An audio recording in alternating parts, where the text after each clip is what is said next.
देखा आपने कि सही तौबा इसकी कितनी बड़ी फजीलत है कि रब्बे ज़ुल जलाल पिछले सारे गुनाह बंदे के बख्श देता है, माफ़ कर देता है। बल्कि कुरान मजीद बुरहान रशीद में तो यहाँ तक है कि सही तौबा, पक्की सच्ची तौबा करने पर बंदे के पिछले जो गुनाह हैं, सय्यात हैं, अल्लाह उन्हें हसनात में, नेकियों में तब्दील फरमा देता है। हमारा रब इरशाद फरमाता है, इल्ला मन ताबा व आमना व अमिला अमलन सालिहा फउलाइका युबद्दिलुल्लाहु सय्यातिहिम हसनात। फरमाया कि जो शख्स तौबा करे और ईमान लाए और अमले साले करे, तो फरमाया कि ये वो लोग हैं कि जिनकी सय्यात को, गुनाहों को, खताओं को रब्बे ज़ुल जलाल हसनात में, नेकियों में तब्दील फरमा देता है।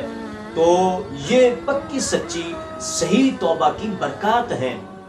और सही तौबा जो है, इससे बंदे की हर परेशानी दूर होती है, हर मुश्किल हल होती है और हर मुसीबत कफूर होती है।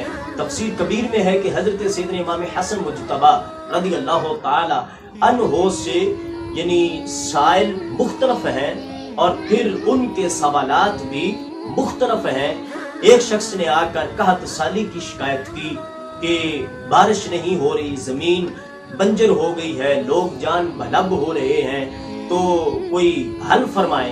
तो हजरत सैयदना इमाम हसन रज़ी अल्लाह ताला अन्हो ने फरमाया कि इस्तिग़फ़ार करो।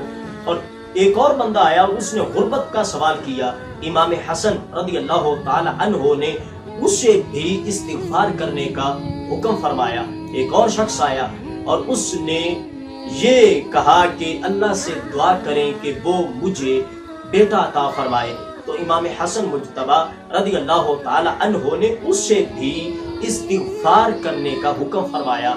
एक और शख्स आया, उसने फलों में कमी और फसलों में कमी, बागात का उजड़ जाना, पैदावार का न होना, ये उसने शिकायत की। तो हजरत सैयदना इमाम हसन मुज्तबा रज़ी अल्लाह ताला अन्हो ने उस शख्स को भी यही तजवीज़ उससे भी इरशाद फरमाई, उससे भी यही हुक्म फरमाया कि इस्तिग़फ़ार करो, तौबा करो, यानी अपने गुनाहों की माफ़ी मांगो। अस्तग़फिरुल्लाह व अतूबु इलैहि, अस्तग़फिरुल्लाह व अतूबु इलैहि, ये वजीफा करो और ये बार बार अल्लाह के दरबार में बख्शिश तलब करो, तौबा करो।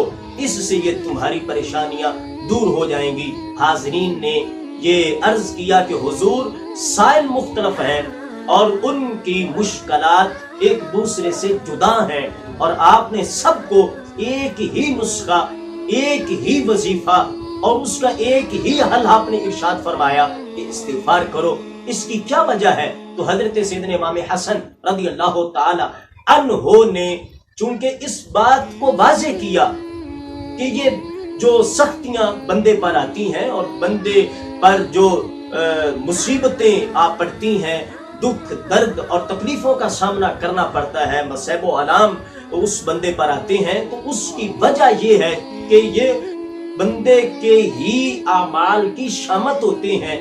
तेरे ही अमाल से है तेरा परेशान होना, वरना मुश्किल नहीं, मुश्किल का आसान होना। पूरे आलम पे हो हुकूमत तेरी ऐ मुस्लिम, अगर तू समझ जाए अपना मुसलमान होना। तो हजरत सैयदना इमाम हसन मुज्तबा रज़ी अल्लाह ताला अन्हो ने इन सब साइलीन का और इन सब की जो मुश्किलात और उनकी परेशानियां जुदा जुदा हैं, एक ही हल आपने उनको इरशाद फरमाया कि तौबा से तुम्हारा मसला हल हो जाएगा, इस्तिग़फ़ार करने से मसला हल हो जाएगा, गुनाहों की माफी रब से चाहने से तुम्हारा मसला हल हो जाएगा।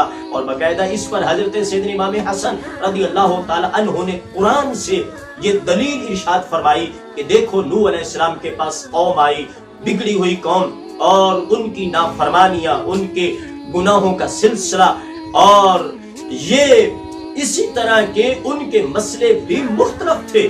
चूंकि उनके गुनाहों की वजह से यही आफतें उन पर टूट पड़ी थी और वो हजरत सैयदना नूह अलैहिस्सलाम से उन्होंने ये कहा کہ قحط سالی کا مسئلہ ہے، غربت کا مسئلہ ہے، اولاد کا مسئلہ ہے، پھلوں کی کمی کا مسئلہ ہے، وغیرہ وغیرہ، تو امام حضرت سیدنا نوح علیہ السلام آدم ثانی، انہوں نے ان سب مشکلات کا جو حل تجویز فرمایا، قرآن اس کو بیان کر رہا ہے۔ حضرت نوح علیہ السلام کہتے ہیں فَقُلْتُ، میں نے ان سب سے کہا اسْتَغْفِرُوا رَبَّكُمْ إِنَّهُ كَانَ غَفَّارًا، کہ تم رب سے بخشش طلب کرو کہ وہ بڑا بخشنہار ہے، غفار ہے، وہ بہت زیادہ بخش دینے والا ہے۔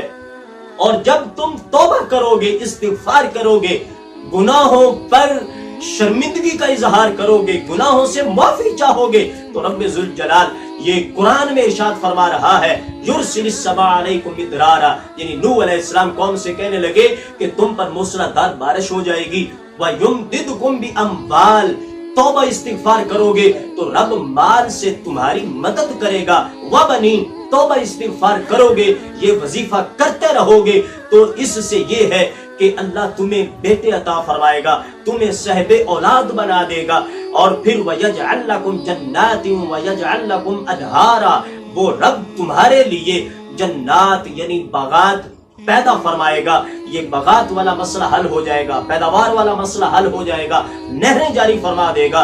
مَا لَكُمْ لَا تَرْجُونَ لِلَّهِ وَقَارًا، تمہیں کیا ہو گیا ہے کہ تم رب کے دربار میں وقار کی امید نہیں رکھتے، عزت کی امید ہی نہیں رکھتے۔